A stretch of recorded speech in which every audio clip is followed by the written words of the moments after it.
夜上海，夜上海，你是个不夜城。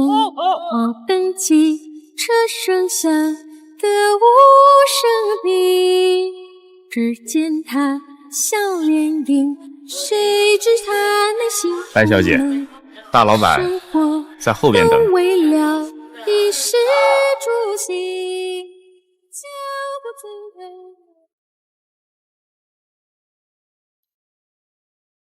李先生，听说最大梦想是成为红玉那样的花魁。是。姿色还给是够了，不过光凭这站稳脚跟成为花魁不够啊，不过嘛。李先生，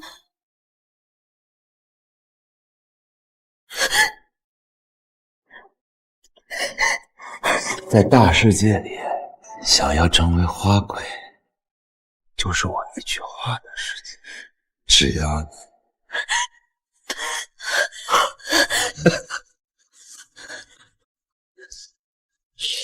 有意思，看来你还是个主啊！对不起，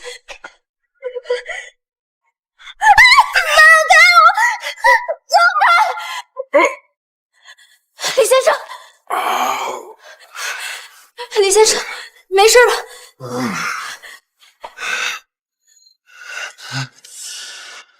去你的！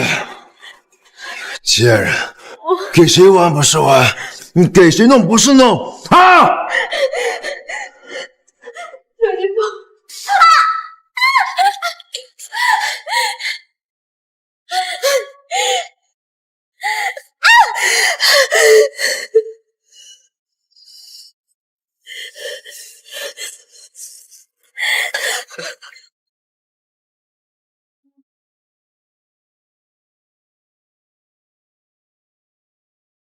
好嘞，我也说了一个好嘞。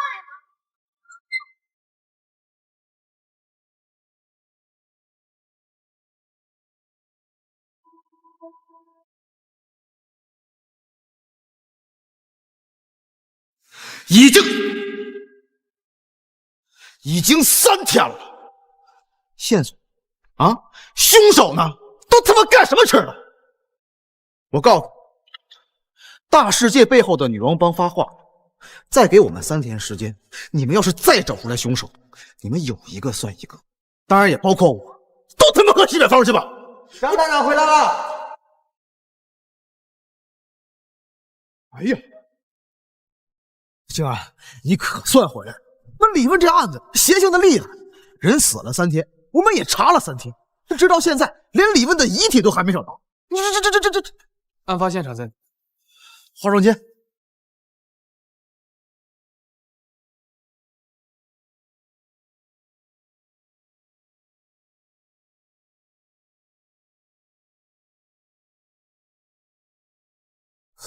哎，静安，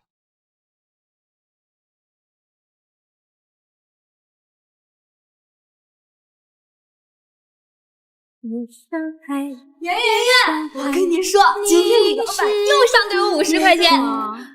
登记车声响。李先生，没事吧？去你的！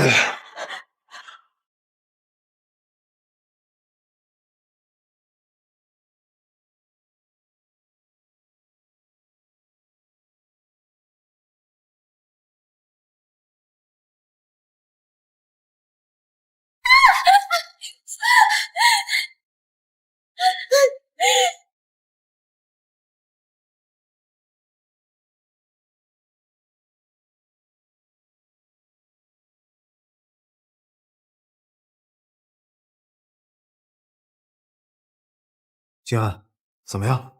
认识吗？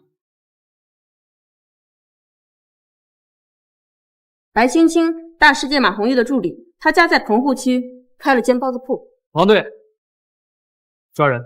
啊？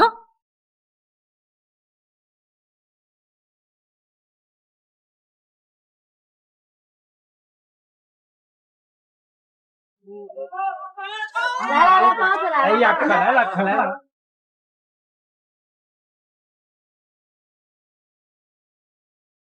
各位官爷，是来吃包子吗？白青青呢？把她给我叫出来。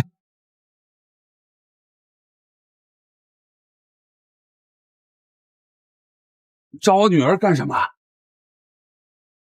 松海巡捕房，白青青是吧？大世界歌女花魁马红玉的助理，你涉嫌伤害李问，你被捕了。你胡说八道！我女儿连亲肉都不敢，怎么可能杀人呢？是啊，你们是不是搞错了呀？长官，不会吧？这轰动外滩李文案的杀人真凶，居然是他！抓人！你干什么？你干什么？你干什么？你们干什么？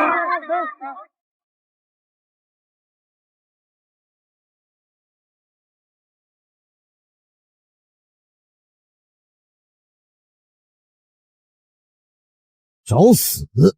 谁敢反抗，都给我抓起来！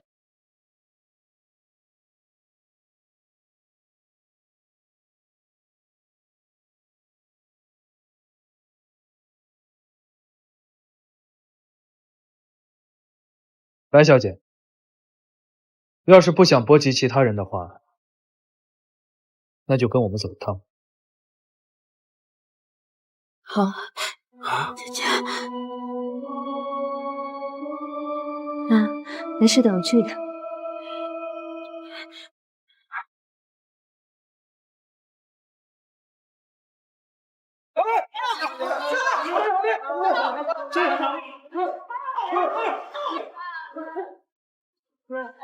就是他！杀人偿命！杀人偿命！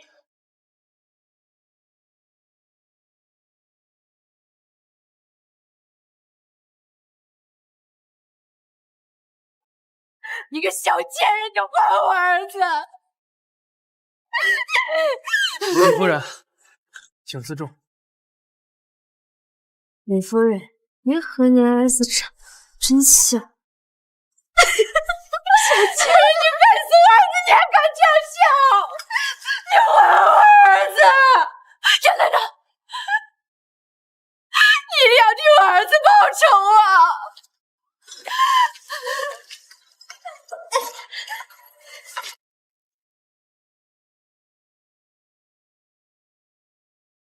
白青青，说为什么伤害李恩？长官，搞错了吧？没有杀人。狡辩是没有用的。李问遇害当天，你是最后一个接触到他的。最后是什么时候8月9号晚上。8月9号。哦，8月9号他确实来找过我，不过我们发生了一些争吵，后来他就开车走了。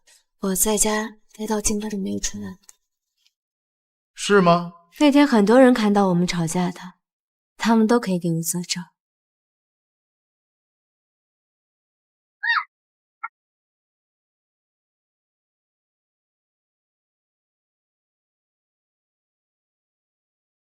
他去找你干什么？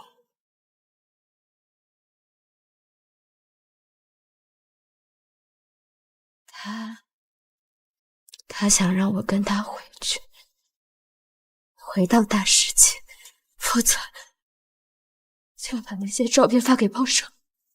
照片？什么照片？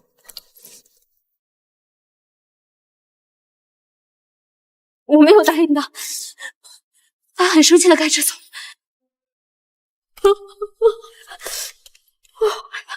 我害怕，我怕他会报复我。在家待了2天。长官，我没有杀他，我什么都不知道。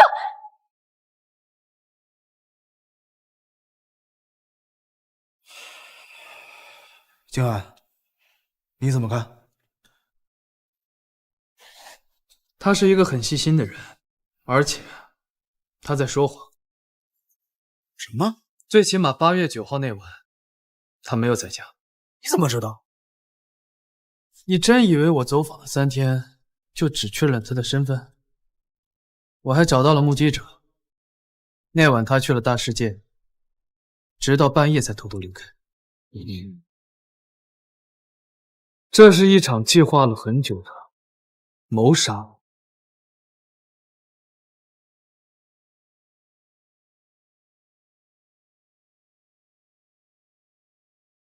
白小姐，该说的我都已经说过了。我知道，我就是想问你一个问题。什么问题？白小姐，你过得开心吗？你说什么？说说你们的关系吧。他是大世界的大老板，我是他手底下的歌女，仅此而已。看来白小姐是不见棺材不落泪啊。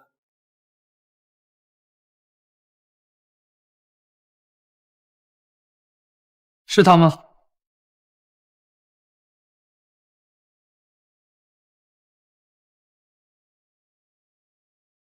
韦长官，就是他。她是花魁马红玉小姐的助理白晶晶，白小姐。我拉扯拉了20多年，其他的没什么本事，就是能认人。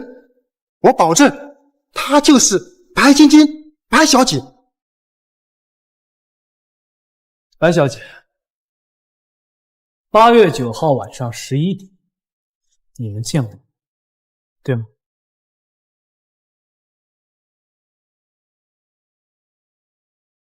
小姐，要坐黄包车吗？白小姐，你是白小姐吗？你今晚大世界不是没开业，天下这雨了，你去拿，我送你。不用了，谢谢。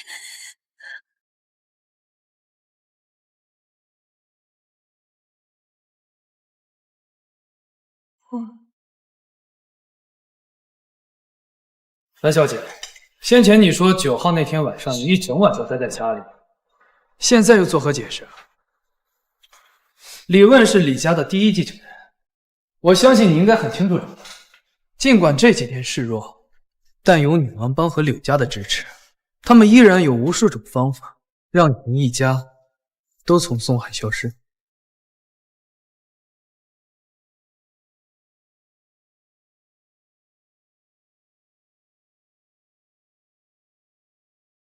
说说吧，我以巡捕房的名誉向你担保，这件事情无论结果如何，只会局限在你身上，不会波及你的家人。你应该也不想他们会因为女儿受到伤害吧？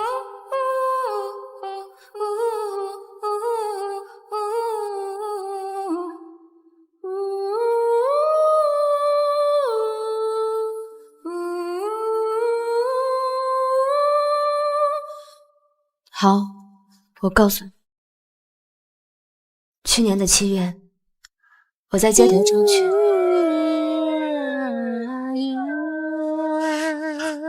大世界的花魁马红玉小姐恰巧遇过，后来我以歌女的身份加入大世界，成了她的助手。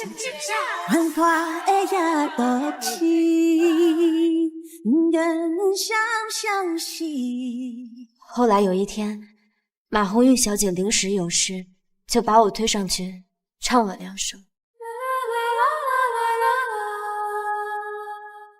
那南风吹来清凉，那夜莺啼声细唱，月下的花儿都入梦，只有那夜来香。这新来的丫头谁呀？她呀，她叫白青青。这模样，这身段呀，要是没……夜来香。是。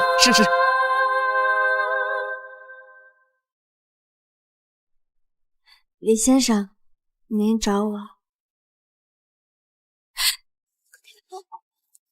李先生，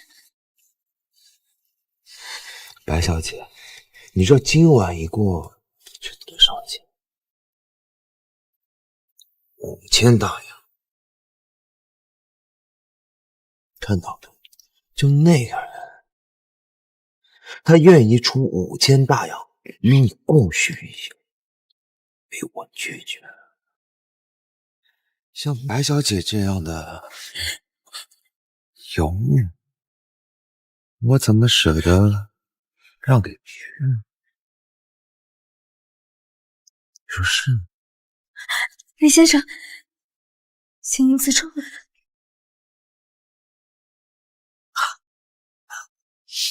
大世界，全松海最大的小金库。我原以为那是我梦想开始的天堂，殊不知是我噩梦开始的地方。殊不知是我噩梦开始的地方。红衣姐，您找我啊？给你的。啊？这啊什么啊？过来坐。哦，你昨晚上台唱了2曲，这是宋先生赏你的。谢谢红衣姐。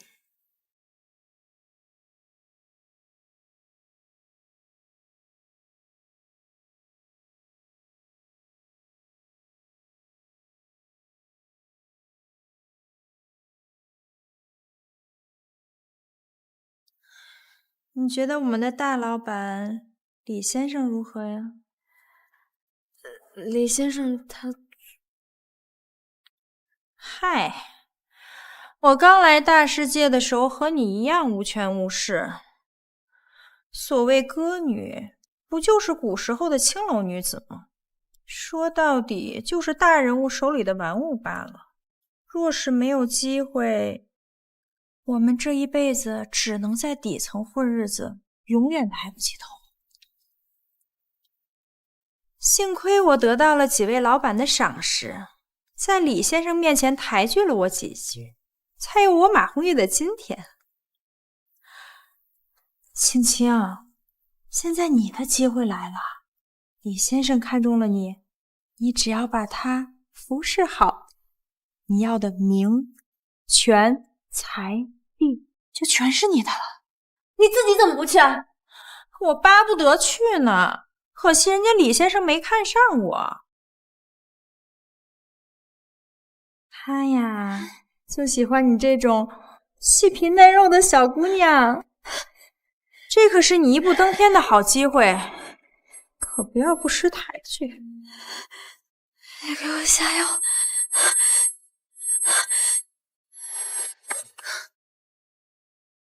进来，把他给我送到李先生房间去。队长，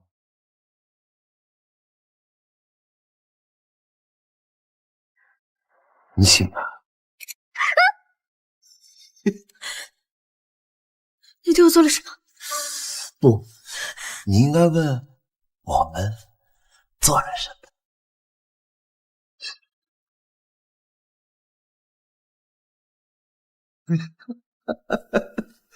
我这照相技术是一天比一天好。欣欣，你说是吗？给我滚！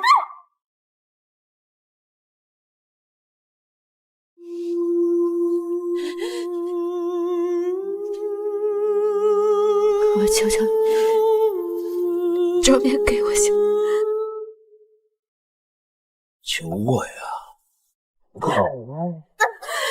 刚刚你下药下猛了，你就像个死人一样，我一点也不爽。我们来个更刺激的。放开！你这是犯法是要坐牢的！犯法？坐牢？我好怕呀！不过这样更刺激的是，放开！我求求你，我求你放过我行不行？好，我放过你，那我就把你的照片发给全松海报社。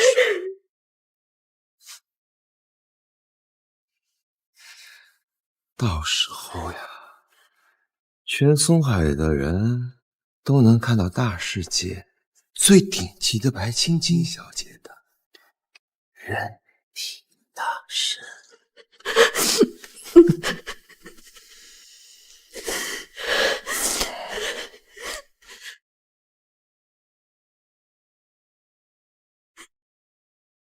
你说是吗，白青青？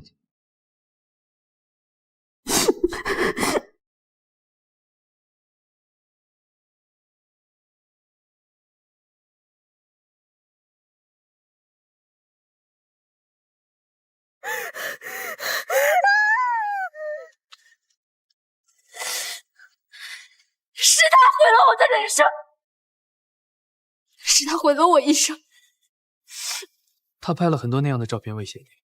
是，还有这些照片威胁我，不敢啊，我不敢告诉任何人，我也不敢反抗。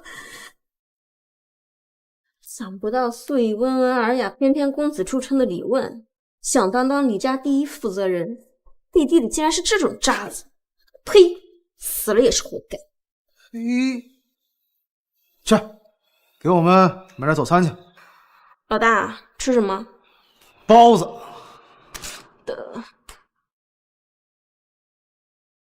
在那之后，他越发的变本加厉。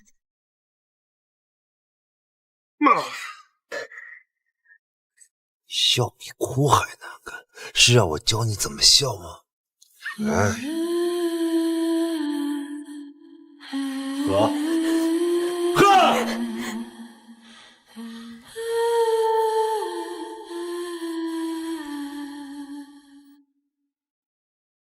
所以，你杀了他？是。我将对我做的那些事情，钱百倍的还给他。我想杀死他，我想将他千刀万剐而死。可是，长官，我没有杀他。好，那就假设你杀了他。白小姐，你也清楚，李问的遗体到现在都还没有找到。假设你杀了他，你会怎么处理他的遗体？我不知道，我也没想过。没想过？你这么恨他，应该想过很多次才对啊。我没有。白小姐，李问是你的心魔。假设你战胜了你的心魔，将它粉碎，你一定很有成就感。我不知道。这种成就感，你一定很想分享给其他人，对吧？我不知道。李问死，心魔死的，压在你心上的大山碎了，是你做的。我没有。是你亲手杀死了心魔，是你亲手挠翻了那座大山。不是，我没有杀人。你太开心了，你太想告诉其他人你是怎么做的，你太想跟别人分享，对吗？我真的不知道，我没有能力杀他，我没有杀人。说，你把李问藏到哪儿了？哎，你这，看来真是。你说他们把李问藏哪儿啊？假如你是白青青，你会怎么处理李问的遗体？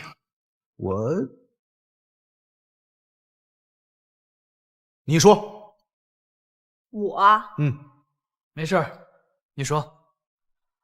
那我就放开说了啊，如果有谁对我做出这样的事儿，就把他碎尸万段，别说遗体了，我连骨灰都给他扬了。哦，对了，包子到了，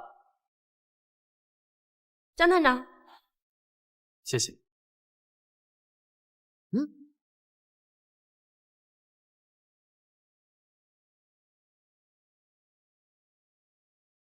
来，包子来了！哎呀，可来了，可来了！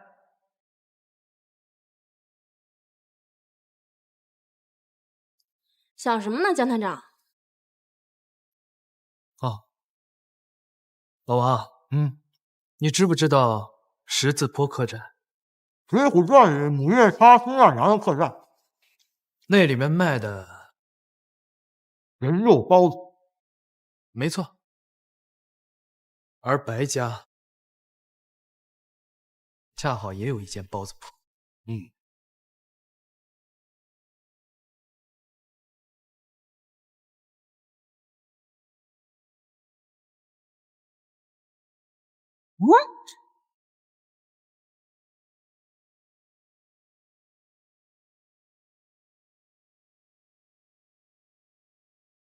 星儿，你什么意思啊？就是你想的那个意思啊。你怀疑他把李问？不排除有这种可能，但好在只过去了3天。快，王队，你赶紧带人去白家包子铺。好。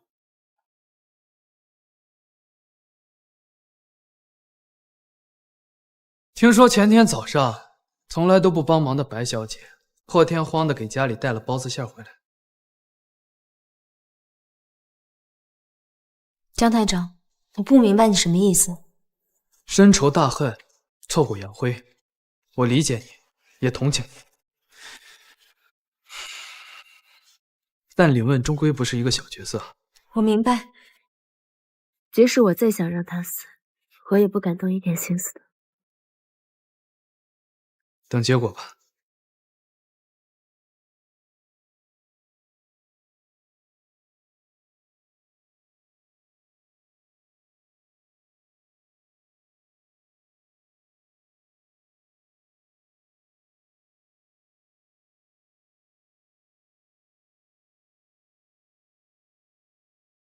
找到了。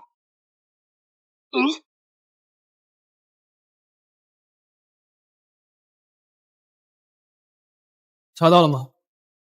这是白家包子铺里包子的化验结果。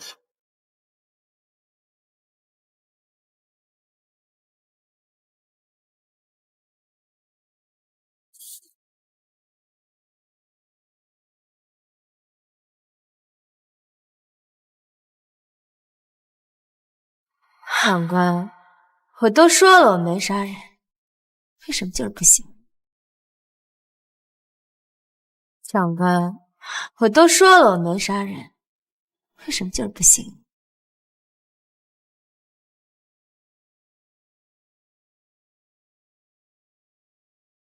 哎呀，找不到也是好事儿，至少证明李问没有被做成包子。李家那边怎么说？别提了，催得厉害。听说那李家家主这2天跟疯了似的。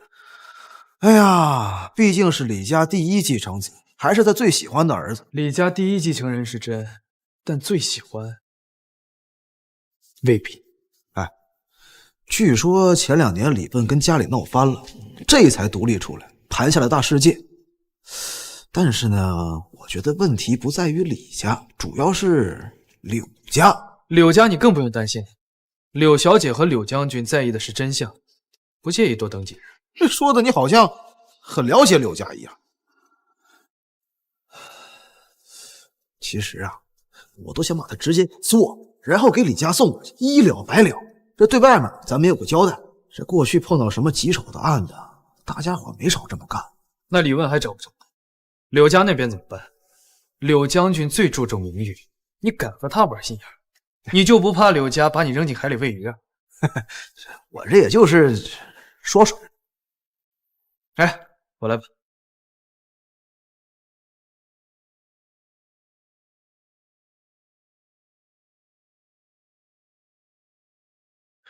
吃饭吧。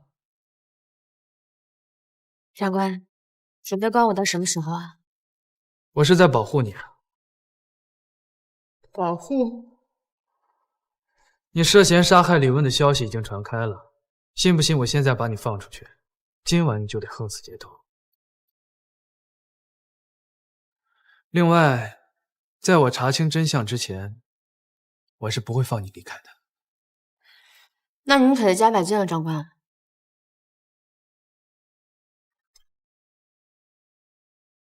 我很好奇，你的帮手是谁？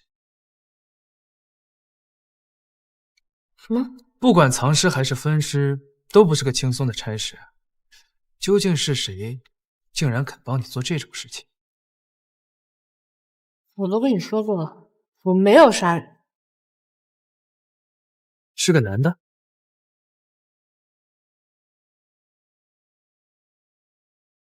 我们查了白青青，他这人以前就没有什么朋友，自从被马红玉带到大世界后，更是断的差不多了，接触的也都是大世界的人。马红玉查了吗？查过了，李问出事那天，他在刘议长家里留宿，有确切的不在场证明。这些花魁，今儿睡这个，明儿睡那个，这跟鸡有什么区别？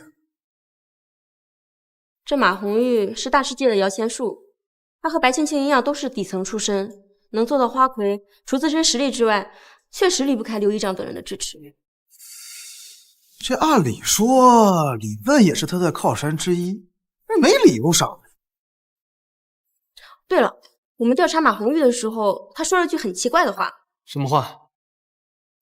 他说：“白青青那丫头。”李大老板和白青青确实有一腿，他那种人死在女人身上倒是可惜了。但白青青那丫头，你们可不要把她想得太简单了。那丫头多的是心机，一般人可玩不过的。很有心机。先不说这个了，认识吗？傅小山，你以前的邻居和发小。傅小山16岁那年，因家庭变故搬来了子浦，从那以后你们就很少见面了。但据我所知，你们的联系一直没有断过。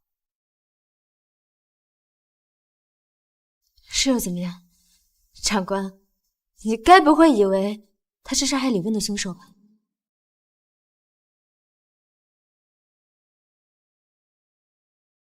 文士、书生，看起来确实不像。但青梅竹马，情比金坚。一个人在被感情掌控的时候，做出任何事情都不无可能。看来我要去见见你这位好朋友。这事跟他没有关系。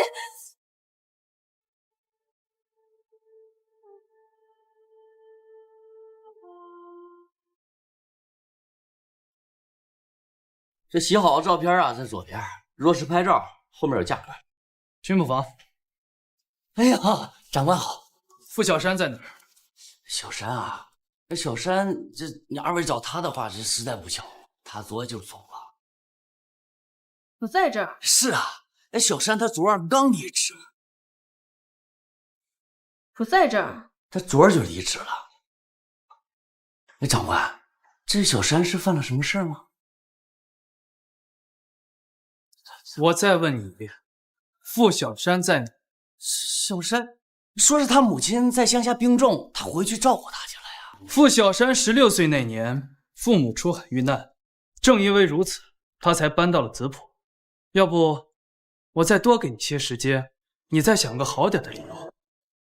哎，长官饶命啊！这个事儿，我的确不知道啊。这傅小山那小子，他就是这么跟我说的呀。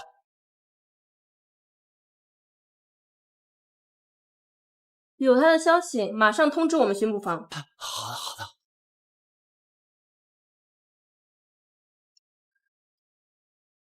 长官慢走。哎呀，那个傅小山，前不久他爷爷也去世了。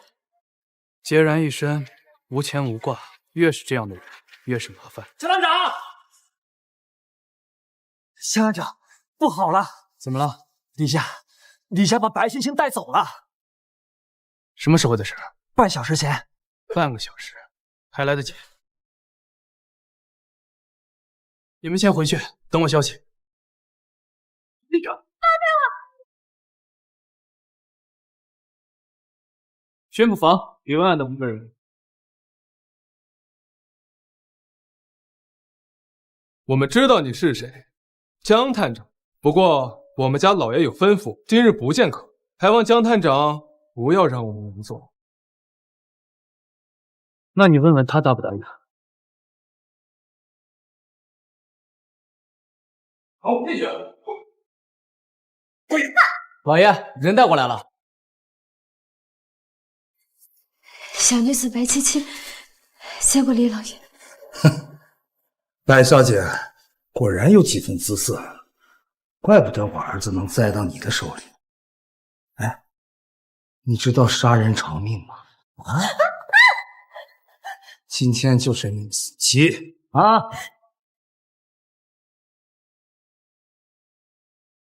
老爷，江探长他……李老板这是要当着探长的面杀人？哈哈哈哈！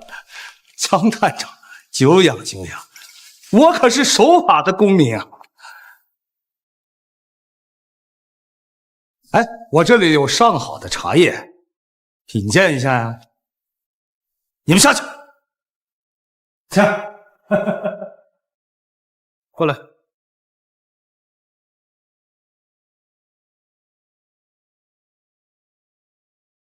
来，江探长，喝茶。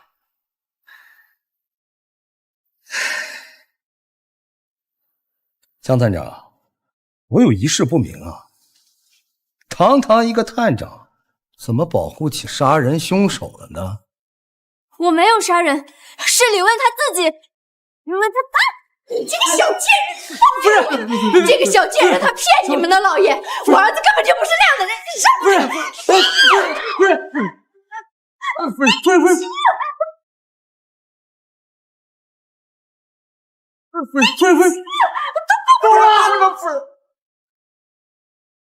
快把夫人给我带下去！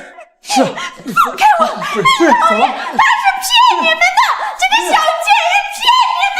放开我！他是骗你们！哎呀，江探长，见笑啊！夫人最近心情不太好，情绪也不太稳定。昨天才审完白青晶，今天证词就到了李老板这里，甚至把人都抓了回来。李老板，看来您老在巡捕房耳目不少啊。自己儿子的事儿，我总得上心啊。哎，江探长，喝茶。李老板，还是有话直说吧。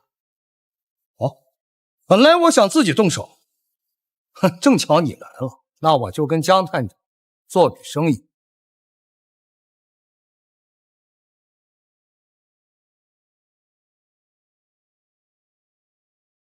黄金100两，看来李老板想做的事情不小。说吧，什么交易？我想让江探长帮我杀个人。谁？操！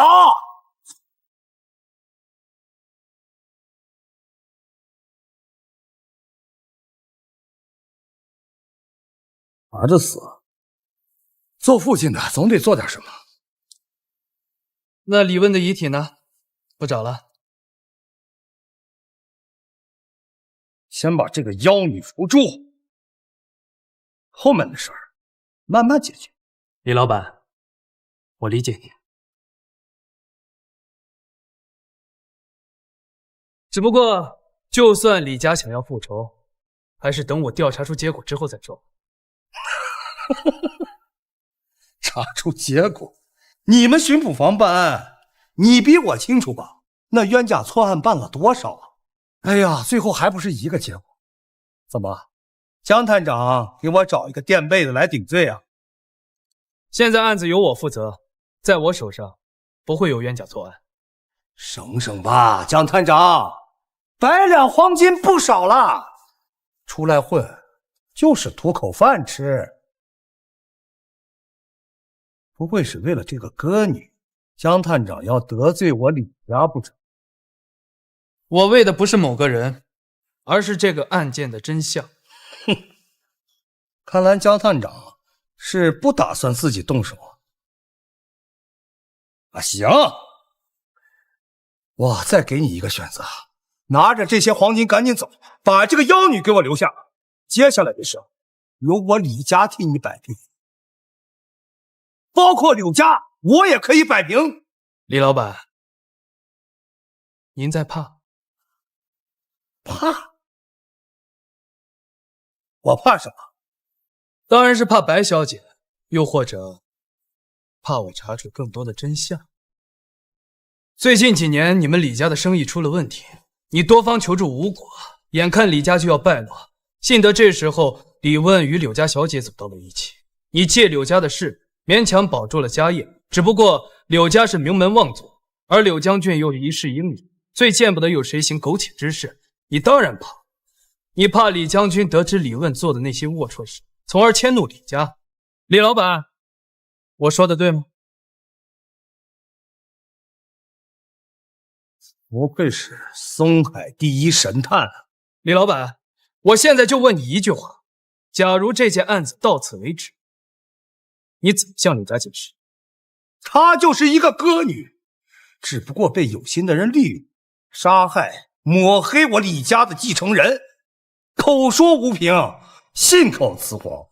她的话，谁会信？或许她真是被抹黑的，也说不定。放心，我会给你一个真相的。你没有说谎。住口！说不说谎暂且不提，李老板，你就对你的儿子这么没有信心吗？看来江探长是不打算给我这个面子了。给不了，人我保定了，黄金100两，确实很诱人。只可惜，我跟柳将军一样，最在乎名声和真相。李老板要是没什么事的话，我们就先走了。站住！杨金安，我是不是给你脸啊？给你面子叫你一声江探长，不给你面子，屁都不是！还敢说跟柳将军一样，你也配！来人，我抓住他！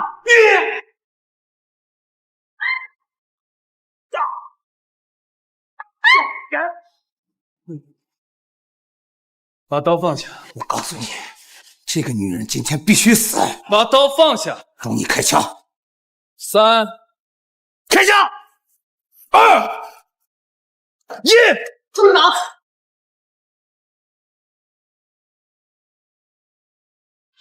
住手！秋莹，爸，把刀放下。秋莹，放下！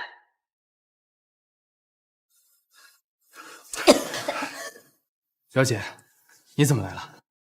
小姐，哎呀，都说你江金安在松海，后台很硬。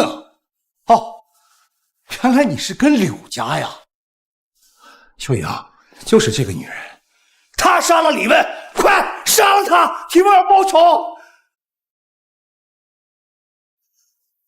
放他们走吧。秋莹，杀你男人的凶手就在这儿，就站在你面前，你怎么还听他们说话？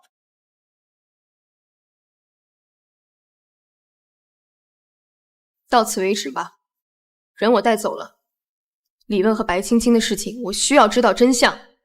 在案件结束之前，李家就不要插手了。哪来的真相？走吧。来，滚！柳小姐，谢谢你。白小姐，我老公不能白死。我老公不能白死。不要有任何多余的行动，更不要试图逃跑。现在唯一能保护你的地方，就是巡捕。把他带回去。是。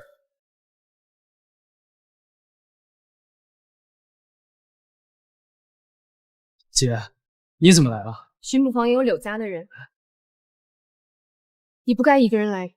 这次是我托大，姓李的土匪起家，就算是洗白了，也一身匪气。姐，白青青说的那些我都知道，保护好他。啊？如果事实真像他说的这样，那便是李问对不住他。姐，可是没有可是。如果我站在他的位置，恐怕也会有一样的选择。我知道大世界做的是什么生意，知道来往大世界的人都是什么样的德行，但是我没有想到他也会做出这样的事情。静安，你说环境真的会改变一个人的底子？也许吧。李问，喝茶。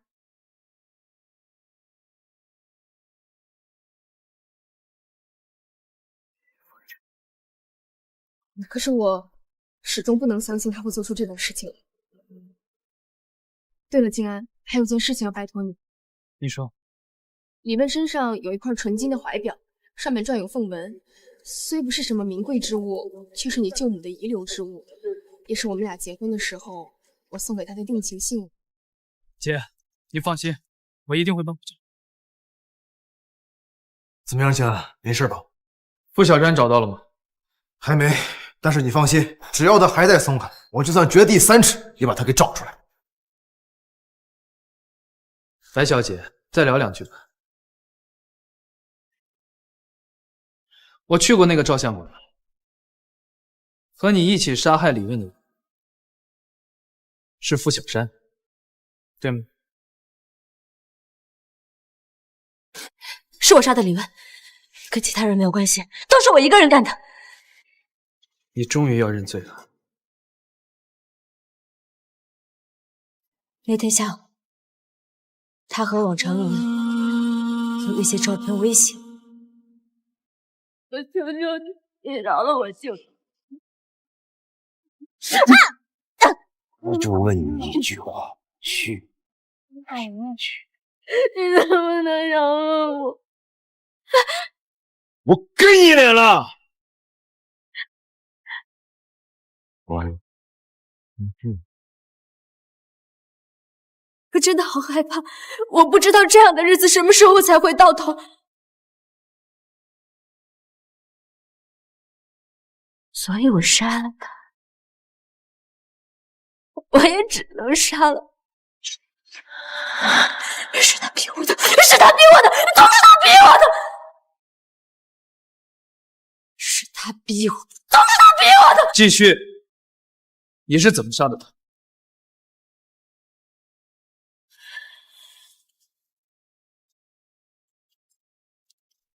回到大世界后，我已经准备好了一切。我知道，歌舞结束之后，他会在梳妆室等我。来呀，李老板。乖呀，今天我就好好讲。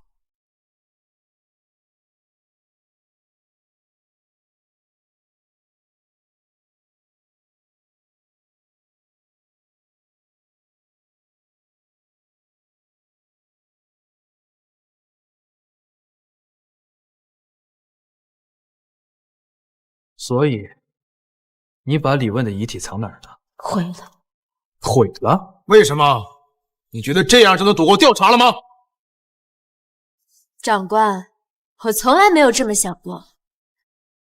就像现在，你们不也抓到我？你就这么恨他？可对我做的那一切，是一死，是还不起的。白青青，李问现在到底在哪？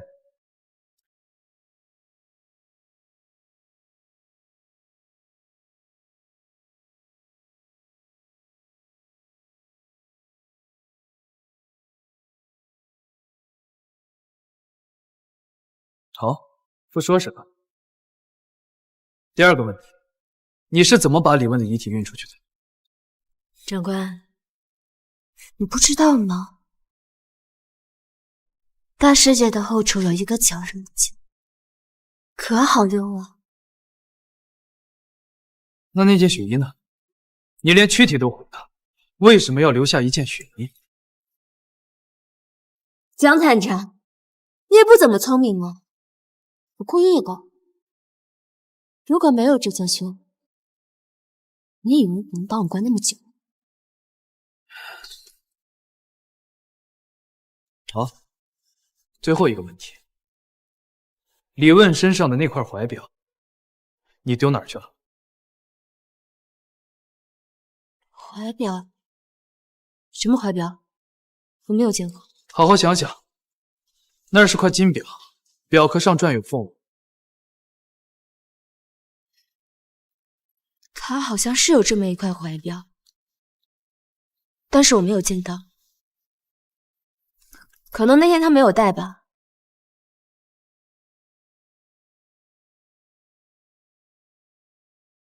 长官，也不用套我话了，我不都已经承认了吗？但是那块表，他从不离身。这么说，你不是凶手。这么说，你不是凶手。你想要替谁赢？傅小山吗？你知不知道这是死罪？你这么做的时候，有没有想过你的父母？我都说了，这是我一个人干的，和其他人都没有关系。是吗？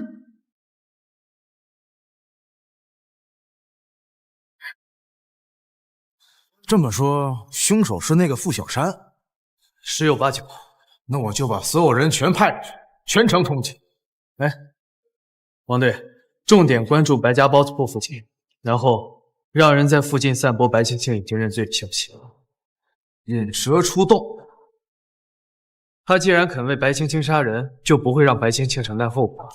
他不出来，我们就逼他出来。哎，干啥呢？这是干啥呢？这是案犯白青青故意杀人，现已认罪，昨日将枪毙处理。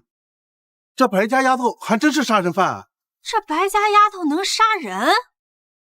我可听说是被那个叫江静安的为了给李家交差屈打成招的。可怜白家就这么一个闺女，这要是给枪毙了，那白家两口子可怎么办呀？谁说不是呢？这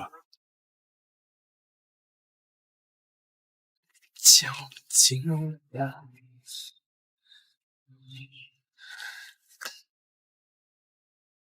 江静安，江静安，杀你！我要杀你！傅小山，你果然来了。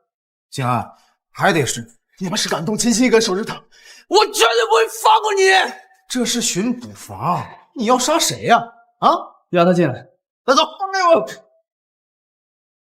说说吧，为什么要杀我？你放心，白青青现在很好。你屈打成招，判了青青死刑。可是他杀了李问，杀人偿命，有错吗？李问不是他杀的，青青没有杀人。那是谁呀？是我杀的。可是白青青她已经认罪了。不可能，他不可能认罪的，他没有杀人，是你们逼他的。那既然如此，不妨说说你是怎么杀的李问？我要见青青，否则我什么都不会说的。现在不行，但等你交代完之后，我可以让你见他一面。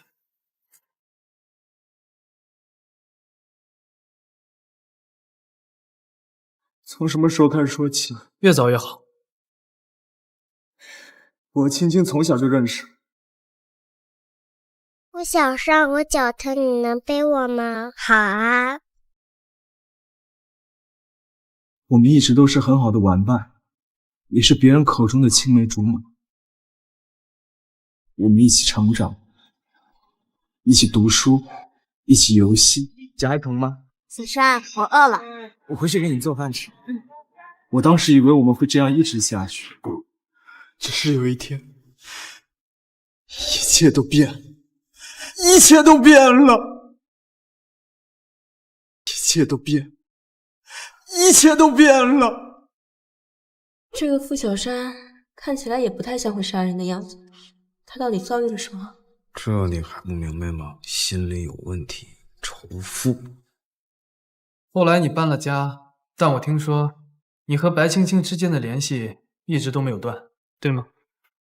对，我搬家之后过得并不如意。卖鱼喽，卖鱼喽！小陈，我让你玩，让你玩！我搬到子浦的前几年，一个朋友都没有，只有青青，她不嫌弃我。是他陪我度过那段最黑暗的时光。所以那个时候，我暗自发誓，我这辈子都要爱他，守护他。直到你看到你心爱的女人被人欺辱，都是我的错，这一切都是我的错，是我害了青青。所以你为了白青青杀了李问。这一切都是我的错，是我害了青青。傅小山，别什么都是你的错，说清楚。青青去大世界之前，他问过我的。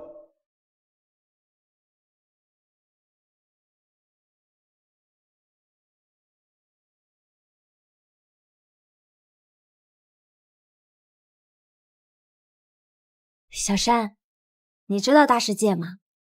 李大公子接手那个，听说是外坛最大的歌剧院。我昨天遇见大世界的花魁马红玉了，他让我给他当助理去，说不定日后我能站在很大的舞台上唱歌呢。那你怎么想的？我还不知道呢。青青，我知道唱歌是你的梦想，现在机会来了，你想去就去吧，我支持你。真的吗？真的，说不定你就是下个花魁呢。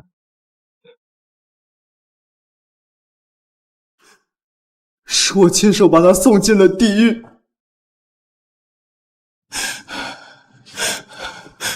我始终都想不明白，他们为什么要那样对他？为什么？他只想站在舞台上，他就想唱歌，他到底做错了什么？他到底做错了什么？我问你，他到底做错了什么？我问你。他有没有错我不知道，至少你不用自责，因为这不是你的错。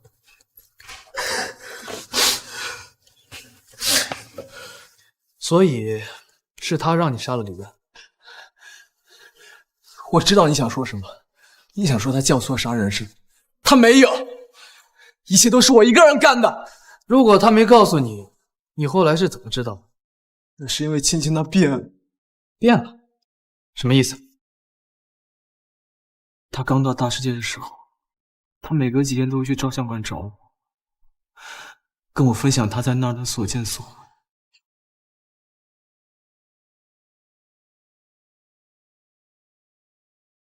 你昨晚没回家？客人都喝到早上了。你在大世界还好吧？还不错啊，红玉姐呢也挺关心我的，同事也都挺热心的。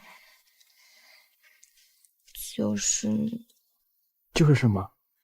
就是像我这样的新人助理太多了，我都不知道什么时候能轮到我上台唱歌。咱们家青青这么漂亮，唱歌又好听，我相信你很快就会有机会的。我有时也会去大世界找她。我知道你们在想什么。大世界那种地方，确实不是我这种穷人该去的。但是青青，她从来不会嫌弃我，她从来不会嫌弃我。我见过很多人，在触碰过繁华之后，就很难再接受自己以及身边人的平凡，这就是所谓的由奢入俭难。青青她不是这种人，我们俩感情可好了。青梅竹马，两小无猜。你们的感情确实让人羡慕。我要见青青，我说的已经够了。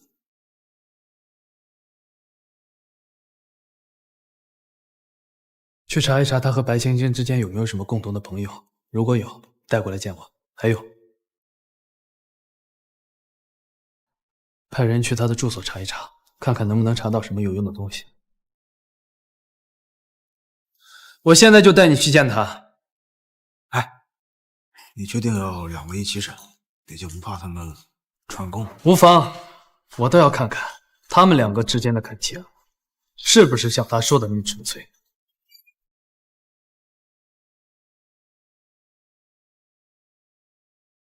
青青，小山，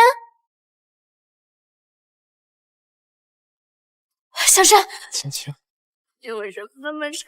你为什么要过来啊？傅小山，我已经答应你了，你现在可以继续说了。那时候，我们俩感情很好，我们都想着，等过上几年，我们把钱存够，青青就离开大世界，我们一起去结婚，一起开一家属于自己的照相馆。小山，小山，没事儿，没事儿，对不起啊，我最近身体不太好。继续。我一直憧憬着我们的未来，直到有一天，青青她对我说：“大世界是一家亲。”什么？大世界不是一家可取，而是亲，全松最大的亲。红玉姐呢？我刚看到上了刘议长的车，应该是跟刘议长回家了吧？刘议长？你不知道啊？红玉姐呀，可是刘议长身边的大红人。这刘议长不都40多岁了吗？唱唱曲儿再陪个睡就能当上花魁，每个月呀还有800大洋呢。别说40岁了，他就是80岁，我们2个都得抢着去伺候，是不是？你们是说红玉姐的花魁是刘议长他？你不会觉得没有人扶持他能当上花魁吧？这里面的门道多着呢，好好学吧。哎，外边曹帮张老大的车是等你的呀？不然呢？足足500大洋哦。走了。美的你。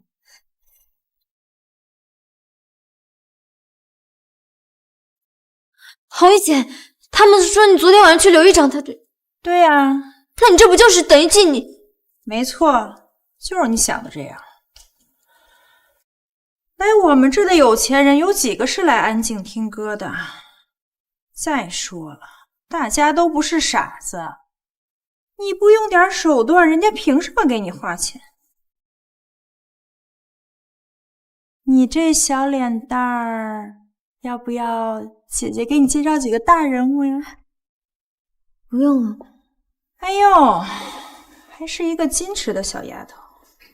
可是你来了这大世界，想做什么不想做什么，可就由不得你了。江探长，你知道吗？大世界，它是一家青楼，它是一家青楼啊！有多少像青青那样的女孩被骗到那里面，然后就……小山，对不起。不，青青，这不是你的错，你放心，有我在，我会保护好你的。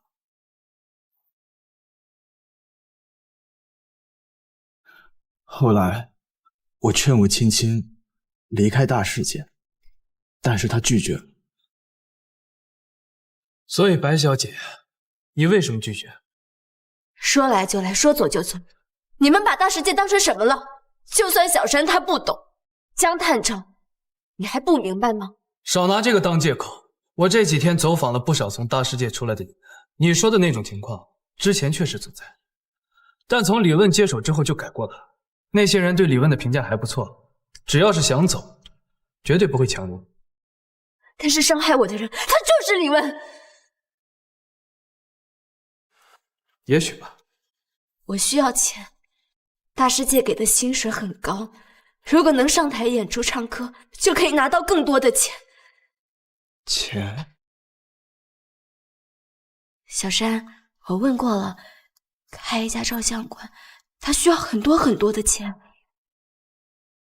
原来这一切都是因为我，都是我的错，对不起。小山，即使那天青青拒绝了我，但是我不能，也绝对不能再让她进入那个境地。所以那天晚上，我又追到了大世界。李老板、宋老板，喝好玩好。你还跑啊？哎呀，宋老板，我可托人打听过了，这个妞啊，就是马红玉的助理。啊，这个味道！哎，你是不是还是个厨啊？哦，宋老板，您真的喝多了。哎，老子怎么会喝多呢？走，陪爷睡一宿，老子给你1000大洋。放开他！放开他！哎，小刺佬，你谁呀？我是他未婚夫。哟，未婚夫啊？啊，滚一边儿！放开他！你个小刺佬！我说白青青，你是不是不想在这大世界干了啊？宋老板，您没事吧？你干什么？你疯了？我看他们欺负你，不用你管，快走！等等，想走晚了，护卫给我死过来！敢打老子，给我弄死他！谁在我地盘闹事？李先生，没事吧？没事。宋老板，您消消气，今晚是我们大世界的舞队，您这一桌我给您免了。晚上我叫马秀薇给您亲自登门陪酒，你看如何？就一个马秀薇，再加个红玉。啊，行，可以，很好。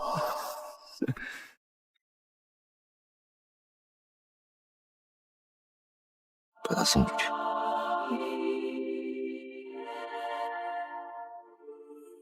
那是我第一次见到李文，他就是那样微笑着，轻飘飘几句话，就解决了我们的大麻烦。名响松海的李大公子，果然名不虚传。看起来你对李问的第一印象不错。是啊，是挺不错的。虽然我恨李文，但我不得不承认，那天如果不是他，我跟小山早就一起遭殃了。继续吧，我答应了别人，要知道这件事情的全部过程。从那天以后，我和青青大吵了一架，青青又开始躲着我，我找了她很久很久，但都没有找见她。白小姐，你为什么躲着她？我都是为了他好。为了她好。送他离开之后，李问就威胁我，如果我再跟他见面的话，就找人打断他的腿。你确定是李问威胁的你？我确定。我太想见青青了，所以我想了一个理由，一个他不得不进入的理由。什么理由？没有，我还没想好就。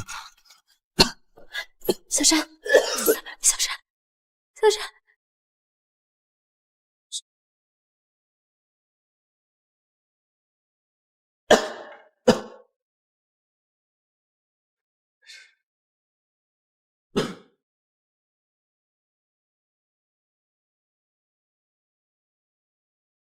怎么了？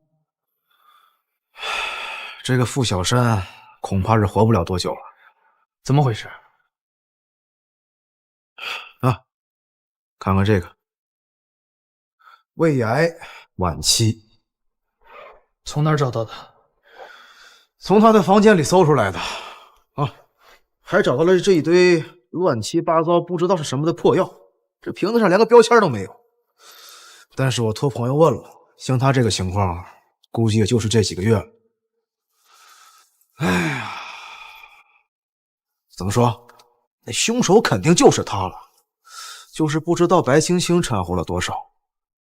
傅小山呐，本来就是孑然一身，了无牵挂，现在又得了病，这连自己都没了。哎，我跟你说啊，就是这种人，他才最可怕。他逼急了，什么都干得出来。冲冠一怒为红颜，瞧瞧，还挺壮烈。你怎么还唱上了你？这破了案了，还不能让我高兴高兴？案子还没结束呢。傅小山和白青青的共同朋友呢？找到了吗？还没。这两个人呐，这本来就没什么朋友，这还不是一个圈子的，这共同朋友呢就更少了。但是你别着急啊，我已经托人去附近找了啊，抓紧时间。好。哎，静兰，问了这么久，看出什么了？这个傅小山还算老实，看起来对白青青感情很深，但是多少都带着点讨好。至于这个白青青，看起来也在乎傅小山，但是她的话里有真有假，不好对付。这大世界的丫头，这哪个不是能说会道的？看来还是要单独审一审这个傅小山。你生病了？你都知道了。看来那个他不得不见你的理由就是癌症了。今年2月份查出来的，那个医生是个外国人，说我治不了了，让我准备后事。2月到现在有6个多月了吧？是白叔，他给了我土方子，说治瘤子管用，我就试着吃了吃，也没想到能活到现在。那些个外国医生骗钱，都他妈是庸医。那后来呢？后来我给青青写了信，告诉他我命不久矣的事情。他怎么说？从始至终都没有说什么，也不肯见我。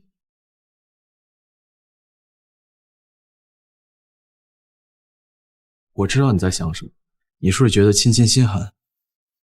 男友生病了，她不管不问。男友？青青不是那种人。我在写信给她之后的第3天，收到她自杀的消息。你是说白青青她自杀了？幸亏白叔发现的早，不然她可能就……她在2月份因病请了5天假，她现在左手手腕处应该还会有伤。你不信的话，可以去查。我们当然会查。确认过了，今年2月就过年那会儿，白青青在家里自杀，在医院住了5天4夜。期间，马红玉曾探望过1次，李问派人去过1次，亲自去过2次。一个大老板亲自探望一个名不见经传的歌女，这要是没点事儿，你信？他为什么自杀？听他的意思，是因为傅小山得了绝症，他也不想活了。真把自个儿当祝英台了。那再说了，那傅小山不是没死吗？你能不能少说2句？得，还怪我多嘴了，我不说了，行了吧？想什么呢？这个理由不够充分。就像你说的那样，傅小山还没死呢。再说了，就算是傅小山死了，他也不像是会殉情的人。那既然如此，他为什么要自杀呢？又是为什么？是不是该下班了？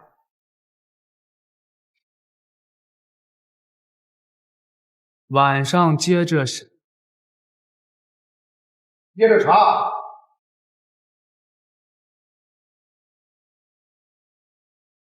怎么样？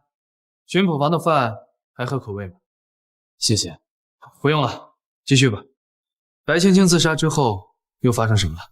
那时候我写了封信，却迟迟没有收到回应，当时还有点心灰意冷。直到收到那样的消息，我才意识到青青的自杀肯定和我有关。那我就不明白了，到底发生了什么，竟然让一个女人宁愿去自杀，也不愿意见心爱的男人最后一面。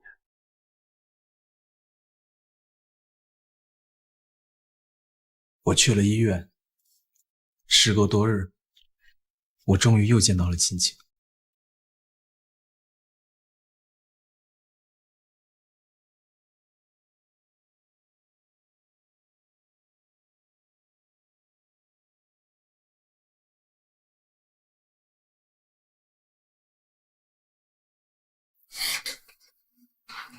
青青，小山，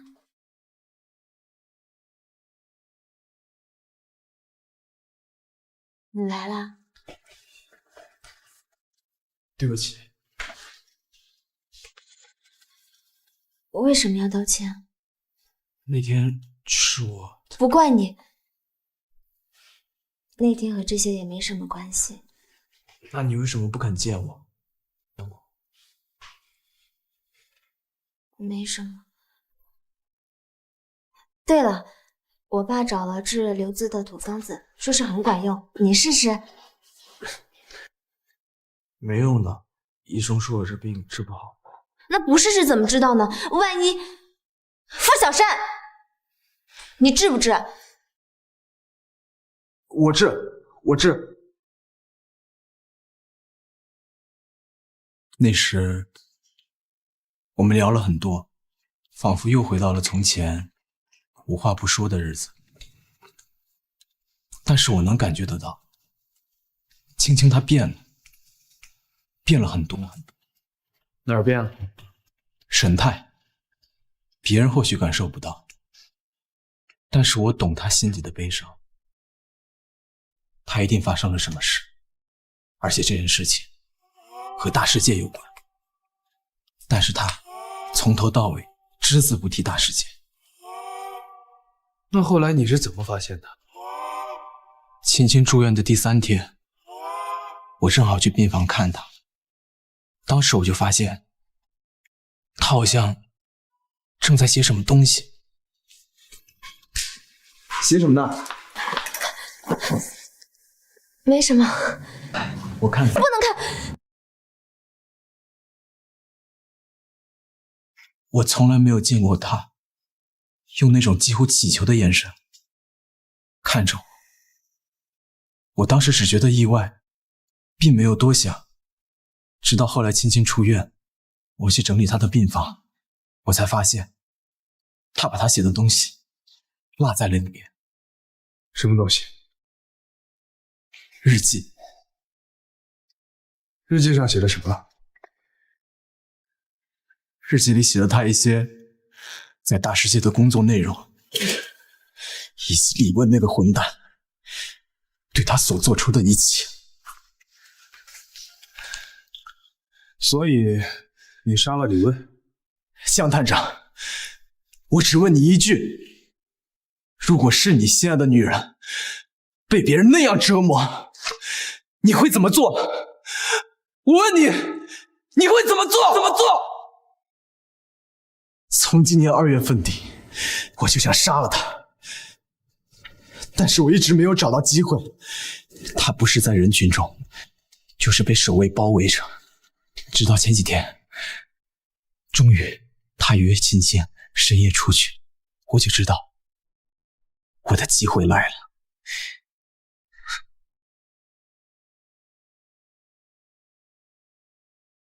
青青，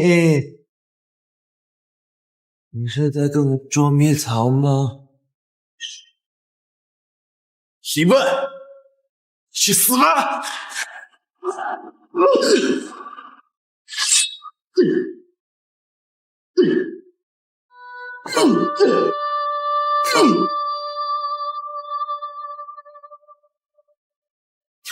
就是这样，你知道吗？李问的命他可真硬啊！我捅了他整整10几刀，他才死。但是我怎么可能让他那么轻易的去死呢？我一共捅了他30几刀，30几刀啊！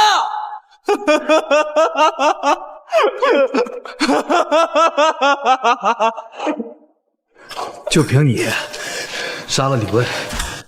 你不信？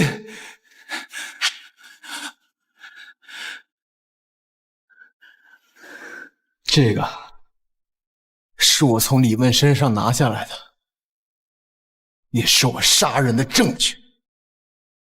那本日记呢？什么？我问你，那本日记现在在哪儿？烧了。烧了？对，烧了。看起来这么柔弱的人，竟然能做出这么疯狂的事儿，真是人为情痴啊！烧得好啊！这一烧，那足足5000大洋赏金，到时候咱给上面一交，结案。结案？你想的太早了。结案？你想的太早了吧？还有什么问题啊？李问的遗体不找了？都让他扔进绞肉机里了，都他妈和泥了，上哪儿找去啊？他说扔了就扔了，最起码到现在为止，只有他和白青青的话。那你说怎么办？再者，他们的话里有很大的漏洞。什么漏洞？其一，傅小山说是通过日记他才知道李问对白青青做的一切。如果真有那本日记，如果那本日记真有那么重要，那白青青为什么会把他落在病房里？再者，那种屈辱不堪的经历，正常人都会想着遗忘，谁会把它写在日记里？其二，傅小山没有烧毁那本日记，他为什么说谎？那本日记现在到底在哪儿？日记上到底写了什么？哎，那你这么一说，我也想到个问题啊。你能想到什么问题啊？这日记呀，你写日记吗？我不写啊。你写日记吗？你肯定不写。这正经人谁他妈写日记呀？那白青青就不是个正经人。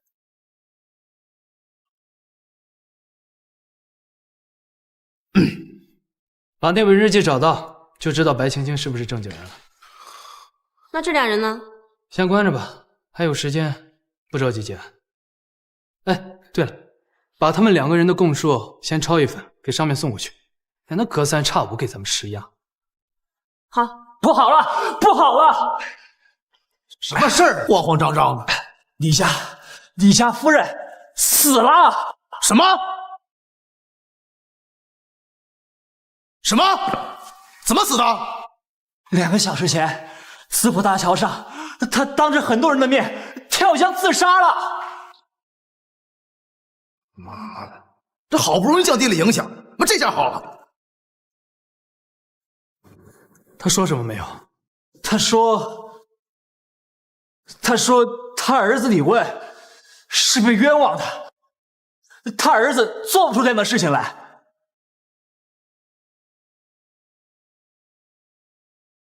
哎，不是，去哪儿啊？白青青。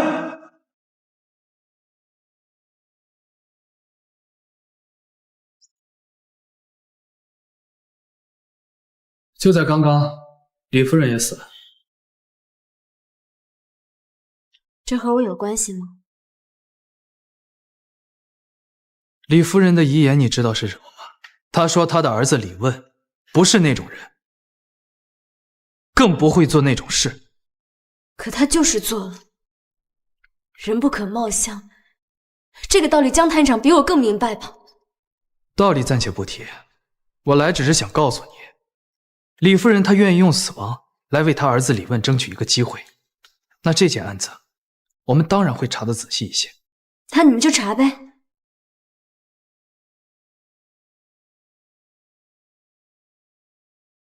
傅小山已经认罪了。不可能，这事跟他没有关系，不可能，不可能！带我去见他。你觉得现在我还会让你见他吗？大表哥，来坐。不用了，建安，我们一家人不说两家话，我就直说了，李问的案子到此为止，不要再查下去了。按照你们的流程，那个傅小山该杀就杀，至于白青青，关几天就放了吧。可是如果就这，没有可是。那我能问一句为什么吗？你们柳家不是最在乎清誉吗？如果不查到底，怎么还你们柳家清誉？还有那个李夫人，她到死都在维护李问的清誉。清誉现在已经没有什么清誉可言了，更何况柳家昨夜连夜审了几个大世界的人，李问和白青青的奸情基本属实，再查下去也不会有任何结果的。那是为什么？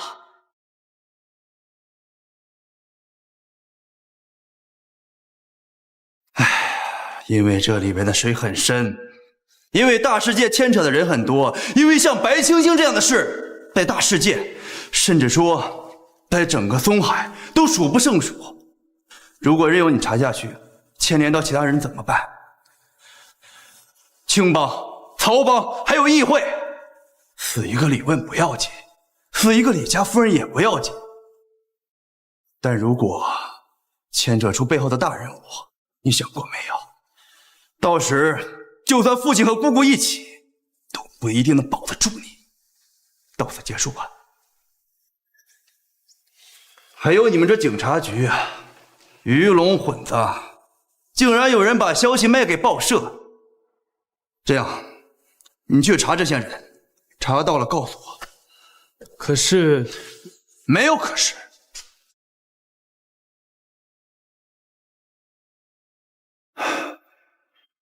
对了，有时间就看看你姐姐吧。你姐姐可能要离开松海了。去哪？哎呀，有可能回老家，有可能去别的地方，谁知道呢？我知道。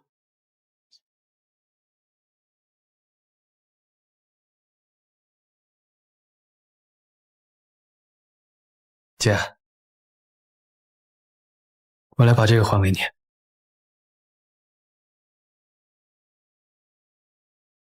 姐，我真是没想到不关你的事，是他自己走错了路。我听表哥说你要离开松海了。明天就走。回临安？对，回临安老家。你姥姥总吵着让我回去，索性就回去看看她。也好。李问这事儿，若是可以，还是希望你帮忙压一压。至于白青青，也不要过多为难了。好，姐，我真替你感到不值啊。没什么值不值得，至少在我认识他的时候，他不是这种人。或许是生意的缘故吧。生意？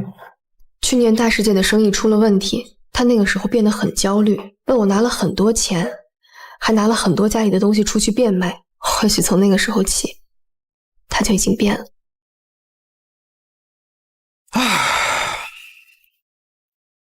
静安，想什么呢？王队，去年大世界的生意出了很大的问题，你知道吗？什么？别逗了，大世界的生意出问题？哎，你知道大世界一晚上流水多少？多少？超过10万大洋。超过10万大洋，有这么多？我这么跟你说啊，大世界一晚上的流水能顶我们10个警署1年的开销。那李问要这么多钱干嘛？给谁了？白青青？好了，静安啊，这案子已经过去了，白青青已经放走了，傅小山下个月就会被处死啊。还有你啊，我跟你说，这案子我们以后不要再提了啊。然后静安，跟着静安啊，千万看着他，别让他做什么傻事。过去。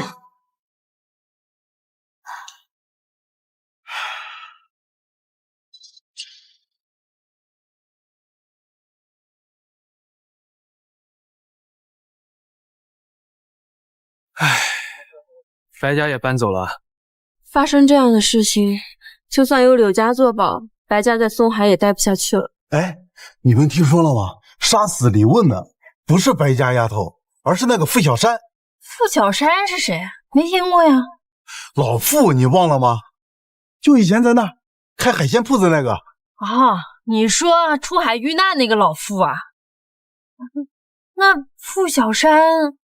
没错，就是老傅的仔。原来如此啊！我还说谁肯为了白家那丫头杀人，原来是那小子。哎呀，可惜了，听说他们俩从小就是青梅竹马。狗屁的青梅竹马，那他妈不是傅小山一厢情愿吗？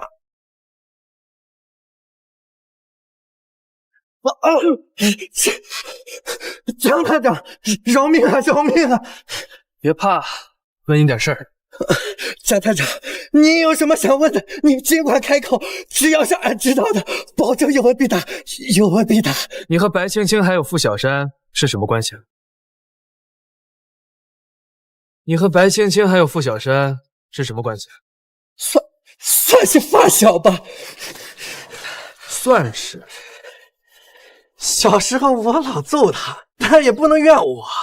傅小山那个怂包，小时候我们都不乐意跟他玩。至于白青青那丫头傲得很，本来就没几个朋友。听你这么说，傅小山和白青青就只有对方一个朋友？对。你刚才说傅小山和白青青不是青梅竹马？您要这么说啊，那要看您对青梅竹马的定义是什么了。少在这贫嘴。您要说他俩从小一起长大，这我承认。但若说是青梅竹马，得了吧，人家青梅竹马讲究的是两情相悦，但那傅小山不就是白旗精的一条狗吗？什么意思？你们不知道呀？我以为你们把他们关了那么久，早就知道了啊。不过也对，这事儿除了我，想必没几个人知道了。别废话了，白青青和傅小山到底什么关系？就是傅小山喜欢白青青，白青青看不上他，傅小山不肯走，白青青又舍不得扔，然后傅小山就一直给白青青当狗了呗。反正他俩关系挺奇怪的。比如呢？比如小时候啊，傅小山所有的零花钱都得上交给白青青，白青青想吃什么都得赶着去买，跑慢了还得挨骂啊。比如白青青打他骂他的时候，他从来都不得还手的。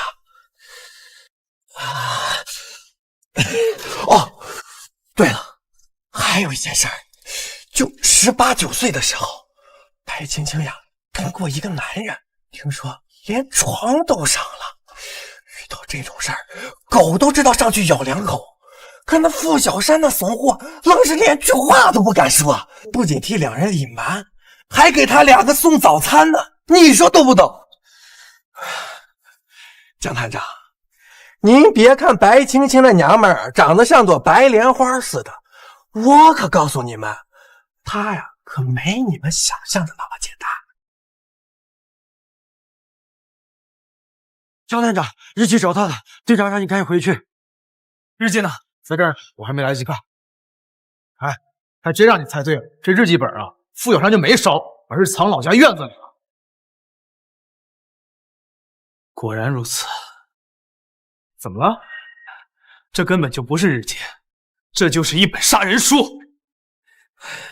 白青青呢？昨天就放了，我怎么知道去哪儿了？派人封锁各大车站，把他给我抓回来。等会儿，抓回来？为什么呀？这一切都是白青青做的局。您别看白青青的娘们儿长得像朵白莲花似的，我可告诉你们，她呀可没你们想象的那么简单。但白青青那丫头，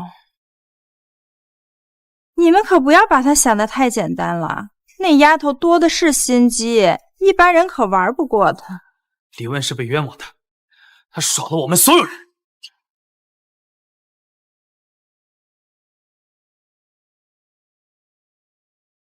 白青青啊，白青青！江哥，白青青抓到了，走。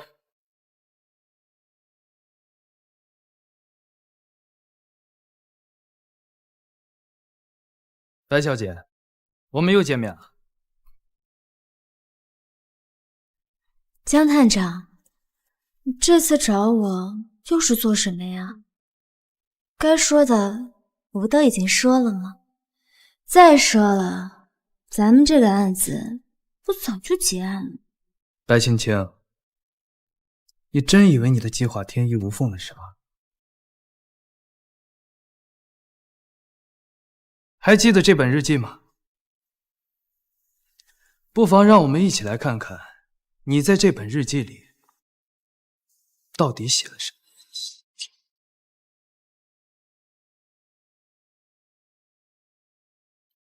我恨他，我要杀了他，我一定要杀了他。但他是李家的大少爷，是大世界的大老板，他身边总是会跟着很多护卫。我到底要怎么样才能杀了他？哦，我想起来了，他在大世界的时候，总会把护卫留在外面。我可以在大世界里面杀了他，但我只是一个弱女子，而她那么高大，那么健壮，还需要我继续念下去吗？江探长，你究竟想说什么？他对我做出那样的事情，我有这样的想法，不是很正常吗？再说了，我早就把这些事情跟你们说了。但是你利用了傅小山，你把这本日记故意留在病房里，让傅小山看到，而那个想要保护你的傅小山，用你在日记里提到的方法杀死了李问，难道不是吗？是又怎么样？这有什么错吗？那是他活该啊，他该死！该死！这些天，我听你把故事讲了一遍，听傅小山把故事讲了一遍，听你们所有人都把故事讲了一遍。不如这样，接下来让我来告诉你这个故事的真相。接下来，让我来告诉你这个故事的真相。在西边的惠民街上，有一个叫白青青的小姑娘，还有一个叫傅小山的小男孩。他们从小一起长大，就连生日都只差了3天。那个叫傅小山的小男孩胆子很小，从小就不爱说话，性格有些腼腆，甚至可以说是懦弱。但那个叫白青青的小姑娘却不一样，她很厉害，不管是嘴上还是手上，都是孩子群里面的佼佼者。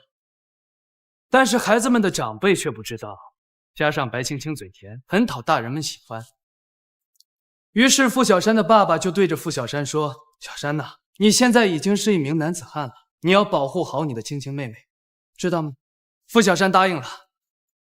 他甚至都不知道该怎么去保护白青青，甚至都没有保护白青青的能力，但他就是记住了，因为他从小就爱上了这个叫白青青的姑娘，很爱，很爱。傅小山16岁那年，他的父母出海遇难，他不得已搬到了爷爷所在的子浦生活。但不管走到哪里，他依然忘不了自己心爱的那个姑娘。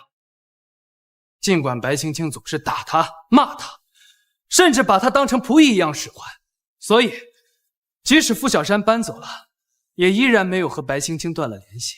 而白青青呢，也很乐意有这么个仆役跟着。这种日子一直持续了很多年，直到4年之前，白青青有了新欢。傅小山知道了这件事情，但他没有选择离开白青青，依然陪在白青青的身边，哪怕亲眼看着白青青和别人亲热，他也别无怨言。但令白青青没想到的是，那个男人对她就像他对待傅小山一样薄情，玩弄了他的身体，玩弄了他的感情，然后就一走了之了。这个时候，傅小山再一次站了出来，他安慰他，开导他，帮他度过了难关。他很深情，不是吗？所以，这到底是什么？是爱。这是蠢，这是蠢。你到底想要说什么？继续听故事吧。白青青找到了那个男人，得知了对方早就有家室，他不肯善罢甘休。像白青青这样的人，怎么可能让玩弄了他感情的人好过？于是他冲到了对方的家里，大闹一场。那个男人没办法，只好出钱平事。那一次，白青青得到了100大洋。那是他活该。100大洋确实是一笔不菲的财富，再加上白青青当年很节俭，那笔钱他足足花了2年才花完。也正是因为那笔钱，也终于让白青青意识到钱的重要性。他想要更多的钱，想要更多，想要一辈子都花不完的财富。于是你把目标对准了大世界的大老板李问。去年7月，你说你在街头唱曲，得到了马红玉的赏识，并把你介绍给了大世界。这句话不假，但你少说了一句，那不是巧合，因为你早就知道马红玉会出现在那条街上，时间、地点，甚至你唱的曲子都是马红玉最喜欢的歌。终于，你如愿以偿地进入了大世界，也如愿以偿地见到了李问。你想入李问的眼，想要得到李问的赏识，从而一步登天。只可惜你选错了人。那个时候，李问刚刚结婚不到1年，他的妻子名叫柳秋影，是柳家的大小姐，也曾经是全松海最有名的大美人。李问很爱他的妻子，至少在那个时候很爱。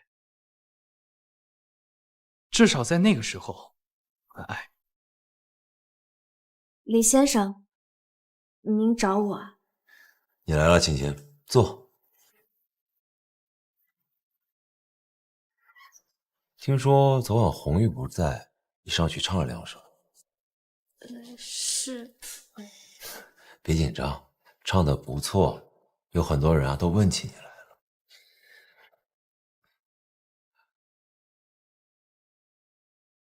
这是你昨晚唱的那2首倒数。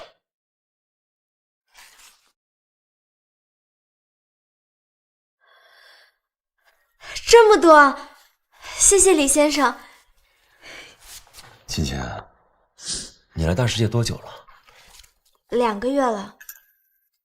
想来你也发现了，这看似光鲜亮丽的大世界，其实只不过是包层皮的青楼罢了。玉婵、秀薇，包括红玉在内，她们都是青楼女子。我知道。现在有人在询问你，愿意花5000大洋与你共度良宵。李先生，不急，我现在给你2个选择：第一，离开大世界，我给你的这笔钱，只要你不乱花，足够你过完下半辈子；第二，继续留在大世界，但是像昨晚那样宋老板那样的人，他会继续骚扰你，直到你像红玉那样找到一个可以庇护你的人。李先生，您能庇护我吗？抱歉。为什么？虽然我不想承认，但这就是规矩，我没有办法去改变这个规矩。可是我就是因为仰慕您才来的大世界。李先生，我喜欢您。李先生，我喜欢您。抱歉，我有家室。我不在乎的，那些人不都也有家室的吗？我和那些人他不一样。李先生，行了，今天就到此为止，你先出去。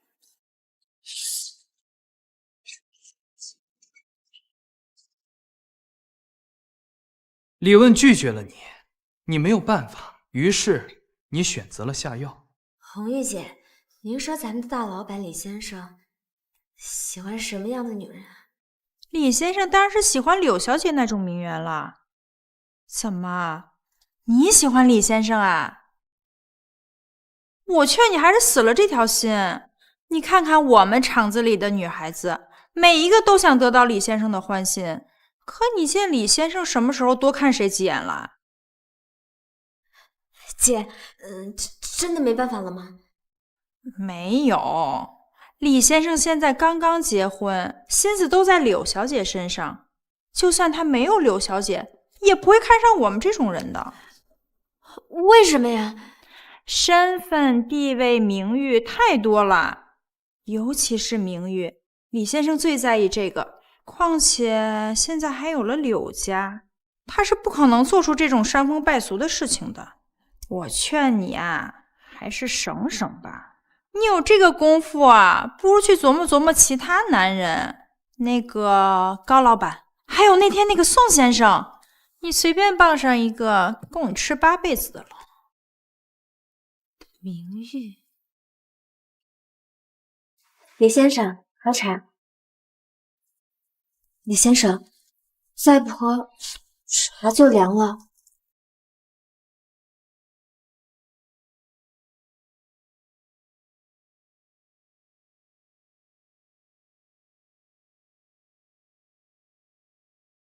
老公，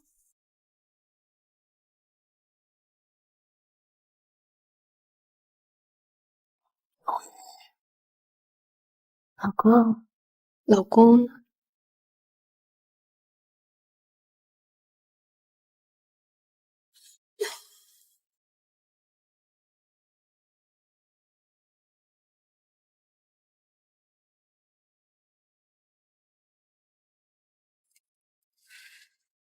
你醒了？你对我做了什么？我对你做了什么？嘘。是你对我做了什么吗，老公？你这儿的照相机啊，拍的可真清楚啊！你看看，清不清楚啊？仔不仔细？还给我！给你。好啊，拿钱来买一张照片，3000大洋如何啊？想要威胁、勒索，你就不怕我送你去坐牢吗？坐牢啊！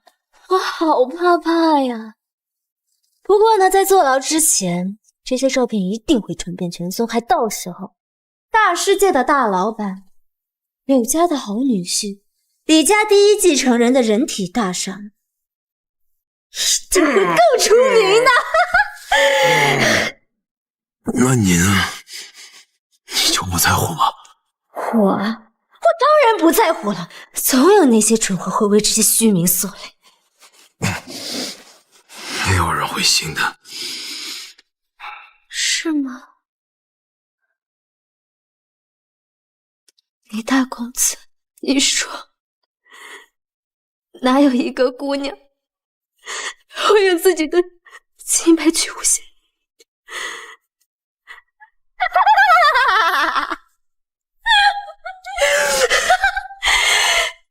你？你说对吗，李大公子？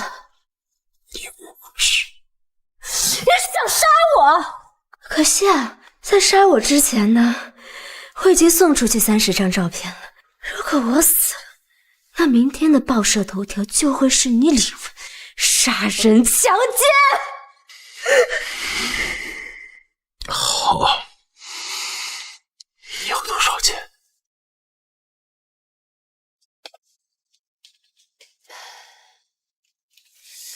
也不多，20万大洋吧。20万，吃得下，小心人心不足，舍得香。这就不劳您费心了，李大公子。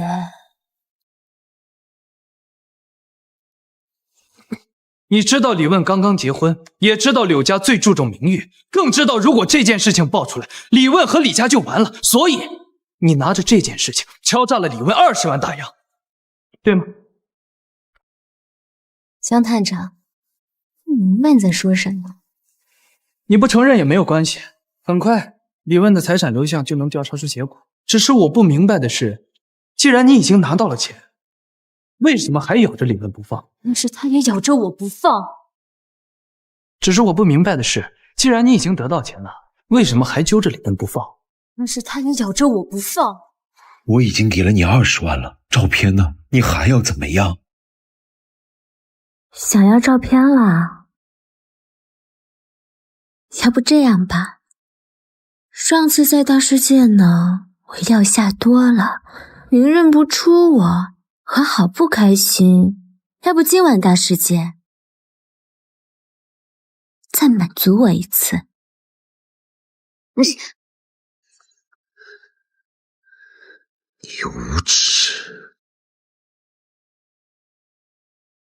要是照片发出去，谁无耻啊？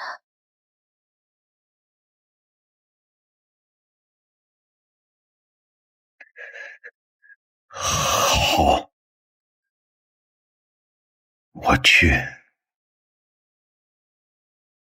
那晚，他也想杀你。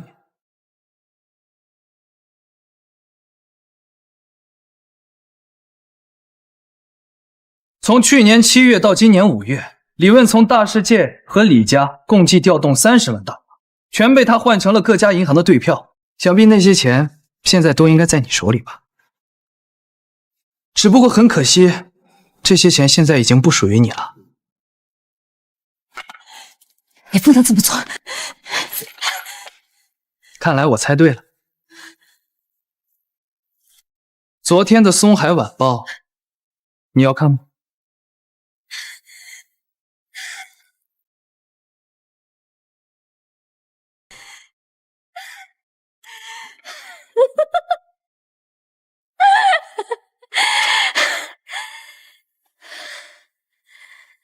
江探长，江探长，你果然是很聪明，就像传闻中那样。不过有一点你错了，不是非得李文，也不是我非得抓着他不可，他自己撞上来的。你说什么？我去大世界不是冲着他去的，是大世界他够大，去的人他够多，地位够高啊。我只不过就是借点钱，欺骗也好，威胁也罢，我都不在乎。李问他就算拒绝我，我也不在乎。他那种人会被别人喜欢，而我无所谓。只是这一切都太巧了，一个位高权重，一个刚刚结婚，妻子未至还位高权重，让他不敢得罪的人，一个连家族发展时都得倚仗妻子的人。你说嘛，是不是太巧了？我不对准他，我对准谁啊？那8月9号那晚，那晚他也想杀我，只不过他临时起，而我准备了很久，所以他死了。傅小山动的手？当然。那你呢？我不过就是旁观了这一幕，如果他失手，我也会动手。看来在你的计划里，他非死不可。是，他不死，这些钱我有的爱心吗我？况且，这个世上哪有2个人的命？所有知道这件事情的都得死。况且，这个世上哪有2个人的命？所有知道这件事情的人都得死，包括傅小山。所以你说的那些话，做的那些事，包括自杀在内，都是为了让他感动，让他心甘情愿的替你杀人。是，把自己的罪恶让那个最无辜、最爱你的人去承担，你真的心安理得吗？反正他不是得绝症了吗？早晚都得死，不是吗？如果我告诉你，他的绝症是假的呢？你说什么？我找人调查过了，他的那份报告是假的，那些药也都是最常见的毒药。他所谓的癌症，不过是逼你见面的理由罢了。不过可笑的是，你所谓的不见面，不过是在欲擒故纵，逼他上钩的把戏罢了。反正他那么爱我，他为我付出这一切，就应该的。也许吧。傅小山自杀了。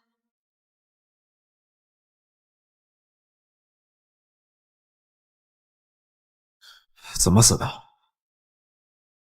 咬舌自尽。外边那么多人都是吃干饭的吗？他背躺着，直到死亡都没有发出一点声音。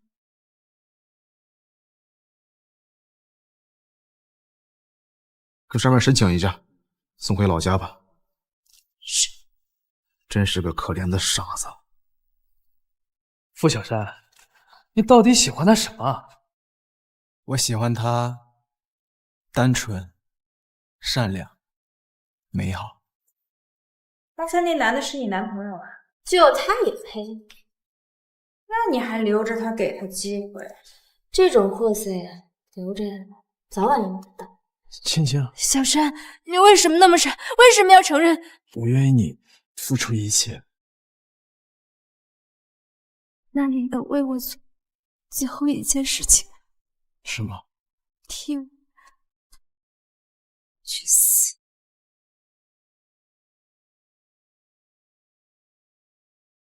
白青青，李问现在到底在哪？你猜？